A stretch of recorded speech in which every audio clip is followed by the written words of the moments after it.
Hello everyone. This is Syria, one of the world's oldest and richest civilizations. But this land is now the victim of the worst civil war. Whenever you think of Syria, you must be thinking of civil war, refugee, crisis, and tensions. But have you ever thought how Syria got to this point? Actually, behind the destruction of Syria, there is something that can never be changed. And that is its geography. Yes, Syria's geography is its biggest debt, because Syria's fate and future are connected to it. Whatever the government of Syria, these geographical problems will always push it into problems. So let's find out how mountains, deserts, rivers, and borders have pushed Syria into never-ending wars. Before understanding today's crisis in Syria, we must understand the location of Syria. Syria is in the very center of the Middle East, and it has 5 neighbors: Turkey, Iraq, Lebanon, Jordan, and Israel. So it's a crossroads between Europe, Asia, and Africa. Let's start. If you like a map, animated videos related to focus on geography. And whoever had control over Syria, he also had control over the world's trade, armies, and civilizations. But this location makes Syria important as well as very dangerous. Many great empires rose and fell here in history because everyone wanted to take over this land. First of all, the Persians recognized the importance of this area. Then the Greeks came here, under the leadership of Alexander the Great, and made it their headquarters. After that, the Romans took over Syria and laid a net of cities and roads here to strengthen their control. After the Romans, this area was under the control of the Islamic Caliphate, Crusaders, Mongols, and finally the Ottoman Empire. The truth is that Syria was never a united country. This land was naturally divided into different regions that could not be joined together in any way. If you look closely at the map of Syria, you will notice that there are mountains on its western side with the Mediterranean Sea. These mountains are not only a symbol of nature, but they have also determined the fate of Syria. These mountains, especially the Alvi Mountains near the coast, became a natural wall. On one side of these mountains, small villages were settled along the coast in which the people of the Alvi community lived, because these people were cut off from the rest of the country. Because of the mountains, their identity, culture, and lifestyle became different. Similarly, on the other side of these mountains, Sunni Muslims were settled in the central region of Syria. Big cities like Aleppo, Hama, Homs, and Damascus were built on fertile land and trade routes. Because of this, trade and commerce flourished here. These cities were also very advanced, because they also had contact with the rest of the Arab world. Mountains, they had no contact with each other and no meeting. But these people felt distant from the Alvi community in the coastal areas because of the So in this way, these coastal areas were under the control of the Shia Alvi community, while the majority of Sunni Muslims were in the central area. So it was as if there were 2 neighbors who were separated by a wall. They lived together geographically, but socially and culturally there is a lot of distance between them.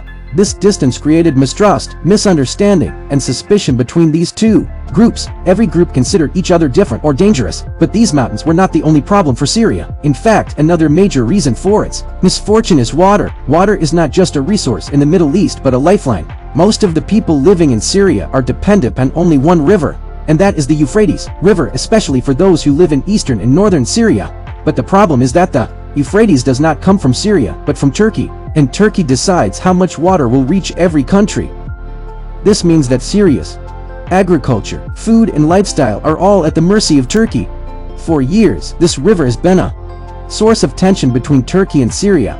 When Turkey built large dams on the Euphrates to generate electricity and irrigate the land, the flow of water from Syria became very low. The farms of Syrian farmers were destroyed and it became difficult for them to even raise their children. As a result, anger and hatred increased in Syria, and the diplomatic relations between the 2 countries worsened. In 2006, there was a massive siege in Syria, which resulted in a lot of destruction. The rains stopped completely, the fields dried up, and the crops were destroyed. This siege lasted for 5 years and millions of farmers were affected by it. The farmers, fed up with hunger and poverty, left their lands and went to cities like Damascus, Aleppo, and Homs. Suddenly, with the arrival of millions of people, the whole system of these cities became unstable. Everyone was in search of food, jobs, and homes. These cities did not have the capacity to handle so much population, and as a result, the situation quickly deteriorated. As unemployment increased, anger also increased among people. A terrible crisis had arisen due to this migration. People were boiling with intense anger, and finally it burst out in the form of protests in 2011, and this was the beginning of the civil war in Syria. which has still plagued it to this day. Another thing that worsens the situation in Syria is the eastern area of Syria, which is the entire desert. This desert has covered more than half of Syria. Because of this desert, eastern cities such as Raqqa, Deir ez-Zor and Palmyra are disconnected from its western and coastal cities. It is very difficult and expensive to cross this desert, and that is why it is divided into two parts like Syria. As time passed, the people living in these desert areas became their own culture and identity. These people felt disconnected from the government in Damascus because there was no development or facility from the government in their areas, and as a result anger began to grow among the people here against the government. When the civil war began in 2011, the Syrian desert became a hotspot for violence because these areas were out of the reach of the government and out of the reach of the government. Terrorist groups like Daesh easily set foot here. They incited the angry young men here and joined them. And here again, they made their bases and started giving military training to those young men. And from here, they began terrorist attacks on other cities. It was very difficult to fight these extremist groups in such a big desert. It became very difficult for the Syrian government to keep control over these areas. And gradually this whole area became a battlefield and became a victim of destruction. But the difficulties of Syria are not just because of these mountains, deserts, or water. There is another problem behind it, which is not nature, but because of humans. After World War I, when the Ottoman Empire collapsed, Britain and France began to divide the Middle East at will. They had no idea about the ground realities of this region. They drew a border on the maps with a pencil without knowing which nations, religions, and languages speak in that area. As a result, different groups such as Sunnis, Alawis, Kurds, Druze, and Christians whose history was not the same, nor their thinking, were imprisoned at the borders of the same country. Some communities were forcibly divided into 2 or 3 countries, and some were forcibly gathered in one country. It is just like two neighbors who have never met being forcibly gathered in one small house. This is exactly what these imaginary borders did with Syria. These new borders not only created political problems, but also provoked religious and ethnic divisions that had been going on for centuries.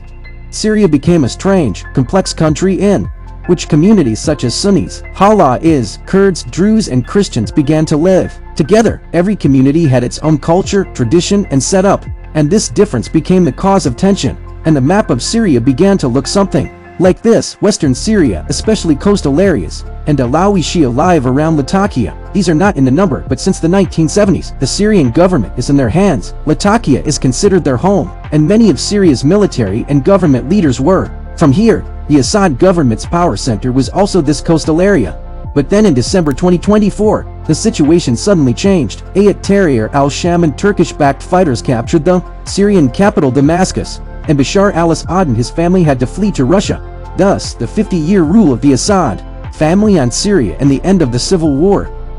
Similarly, if we come to the central and southern regions, there is a Sunni majority in cities such as Damascus, Hama, and Daraa. 70% of Syria's population are Sunni Muslims, but despite being in such a large number, the Alawi-dominated government has sidelined the Sunnis for many years. The protests that started in 2011 started in these Sunni areas. Then if we go to the northeast, you will find a Kurdish majority in cities such as Qamishli, as is known as, and Raqqa.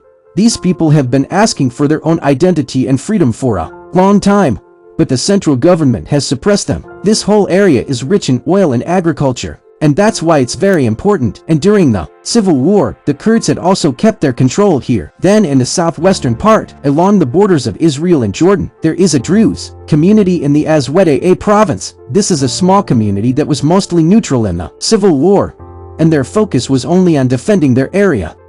And finally, there is a Christian community in Syria, which is spread out in the small cities of Aleppo, Damascus, and western Syria. Their positions have been very complex because they were stuck between the government and the rebels. Many Christians supported the Assad regime because they were afraid that if groups like ISIS came to power, it would not be good for them. It is very difficult to keep a country where totally different people live united.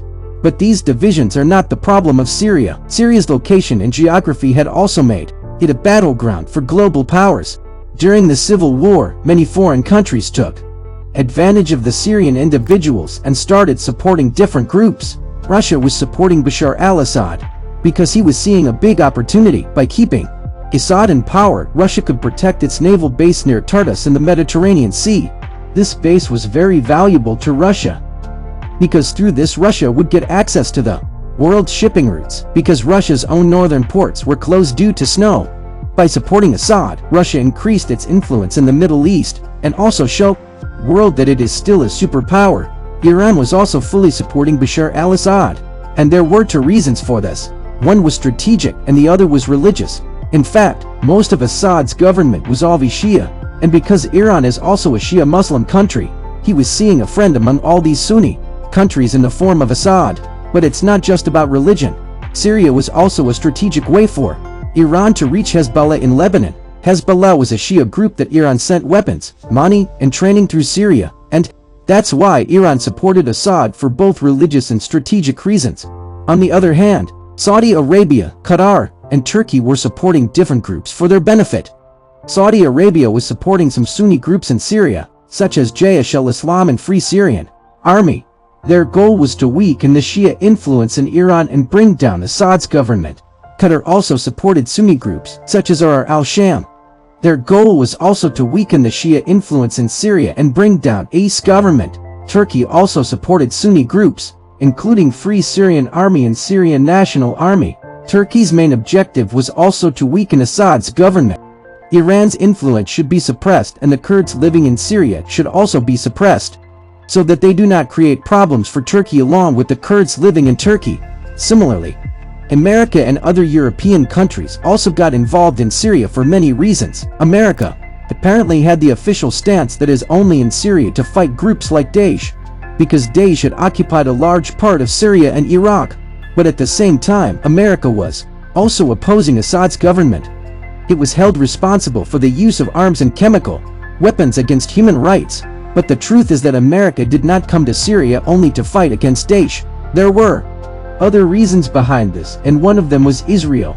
Now America has always been a friend of Israel, and Israel considered Assad's regime, especially because Iran and Hezbollah were supporting a threat to itself. That's why America knew that by bringing down Assad's government it could save Israel, and in this way, Iran's influence in this region would also end. Another major reason for America's interference in Syria was Russia. America wanted to break the growing influence of Russia in this region, especially in the Mediterranean Sea, where Russia was building its naval bases. And finally, there is another natural problem for Syria. Its neighbor Israel in the southwest. One of Syria's borders is with Israel, and this is also a cause of tension for Syria for many years. There is a long history of hostility between these two countries, and they have fought many wars together, especially for the control of the Golan Heights. And that's why Israel considers Syria a permanent threat to itself. Despite the end of Assad's government, the relations between the two countries have not improved. In the southern parts of Syria, the Druze community and a few local tribes there and some remaining supporters of Assad have once again started fighting.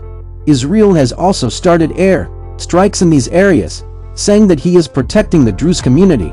Similarly, Kurdish groups still have control in the north, and they have refused to accept the new government. They are demanding to make their own separate country.